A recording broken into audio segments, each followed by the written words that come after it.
Well, hey guys, Veteran Outdoorsman here, and I just did a video on a bow build. Um, and some guys are going to say, "Well, I can't build a bow at home." Well, there's a lot of things you can do at home. You, if you get a string separator, you can tie in a peep. You should be able to tie in a D loop, install sights, things like that. What I did on that bow I could do 100% without a press. It was already timed right and everything.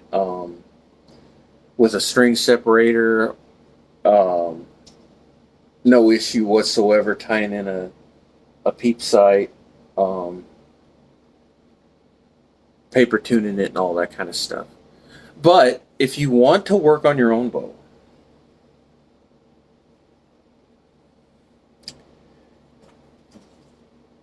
and that's just something you want to do, here's some tools you need. You need some sort of a tape measure.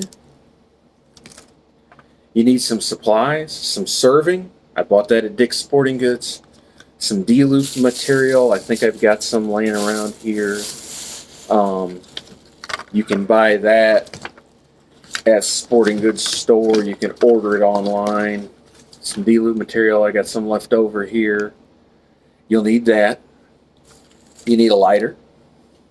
You need a razor blade or a knife. And a set of toenail clippers is really nice if you're taking off an old D-loop, untying an old peep, something like that. A set of toenail clippers is really nice. You're going to need some Torx and Allen head wrenches, a bow square,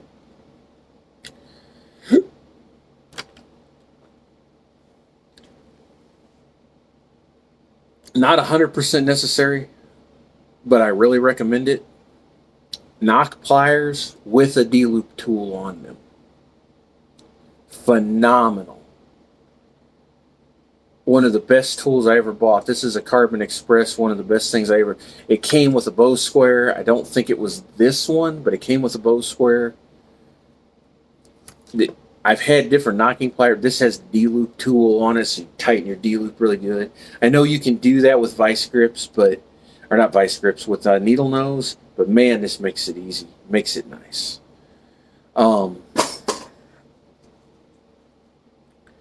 And if you really want to get into like changing strings, cables, stuff like that, you're going to want some bow wax too. But if you really want to get into changing strings, cables, things like that,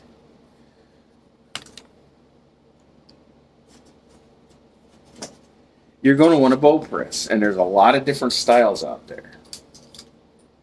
This here is I think it's a Bowmedic. Hang on, I've got the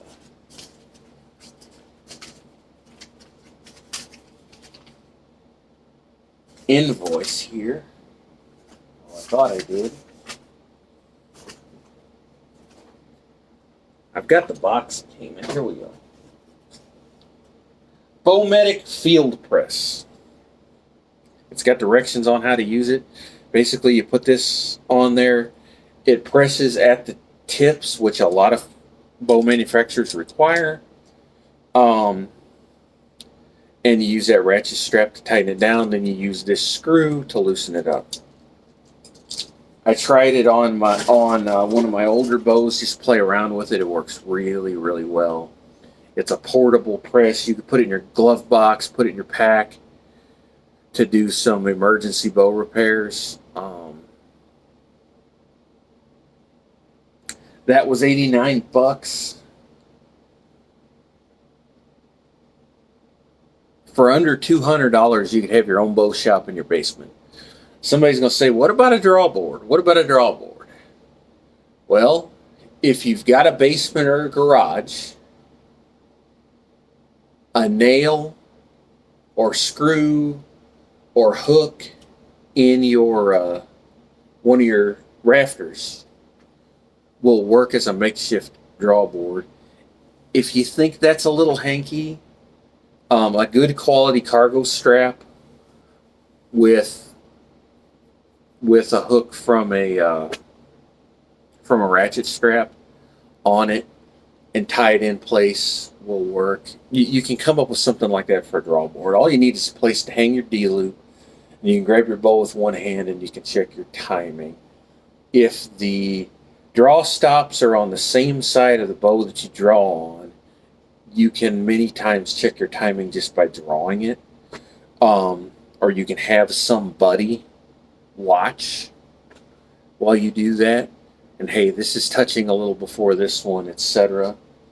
And I had to do that to adjust my draw stops on mine, but it's got timing marks too. The draw stops was you set the first draw stop, and then the second one you adjust it to hit at the same time as the first. And I know there's different schools of thought. Some guys want the top one to hit just a little before the bottom and things like that. That's why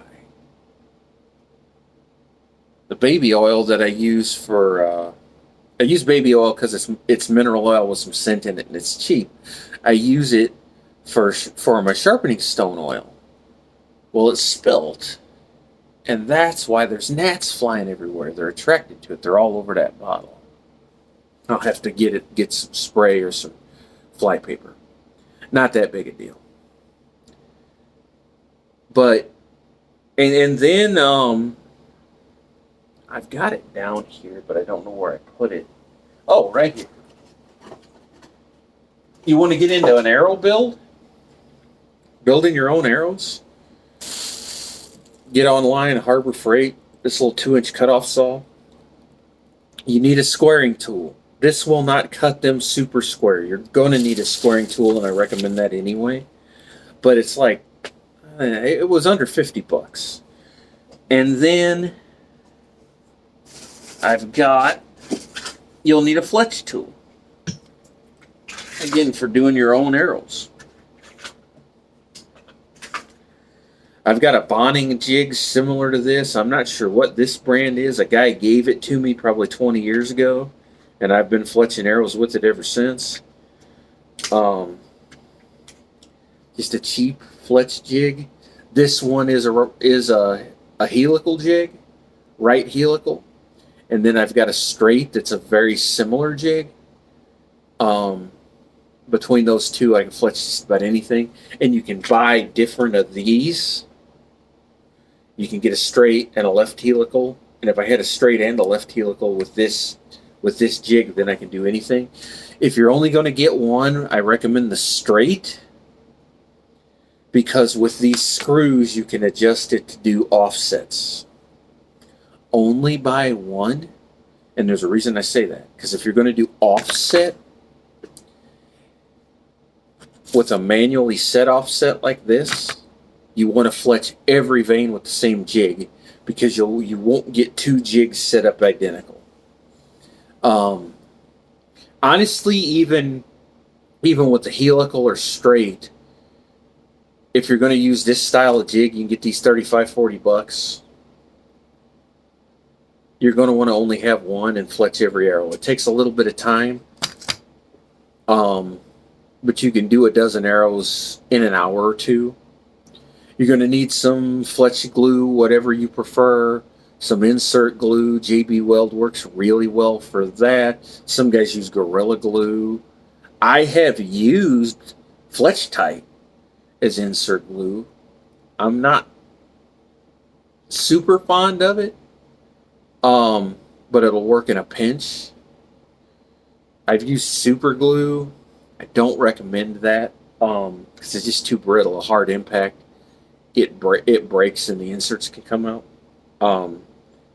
But some sort of a two-part epoxy will work really well. Gorilla Glue epoxy works really well. They're two-part. JB Weld works really well. Their two-part epoxy, the Gorilla Glue two-part epoxy is a quick set. Just to let you know, JB Weld you can get quick or standard, where you got to let it sit for 24 hours. That all depends on what you're doing. But again, for around $200, $100, maybe a little bit more, you can have your own bow shop. Set it up in your garage, set it up in your basement, set it up. Everything will fit in a small toolbox, and you can carry it around with you. This arrow saw, this fletch jig, my Allen wrenches and Torx wrenches, my supplies, my tape measure, all those tools will fit in the toolbox about like this. Buy a cheap Stanley plastic toolbox. The bow press, everything will fit in it. Your buddy says he's having an issue with his bow. You go over there and you can work on his bow. You can take your bow press, your bow shop with you. The $200 bow shop. So let's, 89 bucks, let's say 90 bucks for the press. Let's not count supplies, because that's stuff you're going to be constantly rebuying, and it's stuff that you can improvise with braided fishing line, things like that. Tools. You need one flex jig, let's say 40 bucks. I think this was under 50 here. A pair of needle nose for knock pliers, some other stuff. You can get under 200, 250 bucks. And then you can buy your glue and some fletchings and different things. You can buy fletchings at Walmart or Dick's Sporting Goods. You can buy the glues there too. Guys, you don't have to go super expensive. Somebody's going to say, well, you need some sort of a V-block for spinning arrows. That is a good idea. That is a really good idea. What I do, I don't have one right now, but I take a box this size, usually a longer, but about this height, a longer box, and I cut a V-notch on this side and this side. I put a mark on a piece of paper, I line my arrow tip up with it, and then in the middle, I spin my arrow and I watch it. It works pretty well, actually. Is it perfect? No. Does it cost $100? No. It'll get you there. For a squaring tool, you can buy a squaring tool off of like Lancaster or something like that with some of the money that was left over, fairly inexpensive. You can also take a screw that fits inside your arrow, wrap it with some electrical tape to shim it somewhat tight, epoxy a washer on here, and put some adhesive sandpaper on it. Wrap it with electrical tape or Scotch tape, slide it down in the end, and then take your screwdriver and turn it a couple of times and square up the end of your arrow. That actually works really well. Okay guys, God bless you. Hope you enjoyed the video. We'll see you next time.